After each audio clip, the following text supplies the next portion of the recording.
کوئی برا نہ محسوس کرے، سیاسی حوالے سے بات نہیں میں کرنا چاہ رہا، لیکن ہمارے جو قائدین ہیں، حکمران ہیں، جو اس وقت جو ملک کے قائدین بنے بیٹھے ہیں، انہوں نے کہاں تک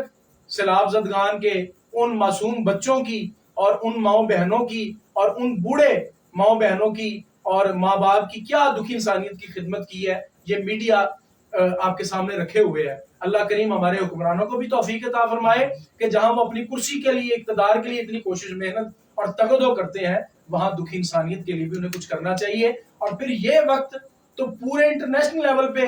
جو ہے وہ نظر آتا ہے کہ بعض ملکوں میں اگر ایسا ہوتا تھا پہلے دور میں تو ہر ملک جو ہے وہ IMF ہو، وہ اقوام متحدہ کے پیپرز ہوں، وہ آ کر کے کچھ نہ کچھ اس حوالے سے خدمت پیش کر دیا کرتا تھا۔ اب آج ایک ماہ ہو گیا ہے سیلاب کو اور بہت ساری جانیں قربان ہو چکی ہیں اور ہمارے 3 کیا 4 صوبے ڈوب گئے ہیں۔ مجھے ابھی پتا چلا ہے کہ راجن پور میں پچھلے ہفتے سے جو تباہی مچی ہے اور وہاں پر ہماری تنظیم السعید کے بہت سارے کارکنان جو ہے وہ کام کر رہے ہیں، اور شاہ صاحب قبلہ جیسے کہ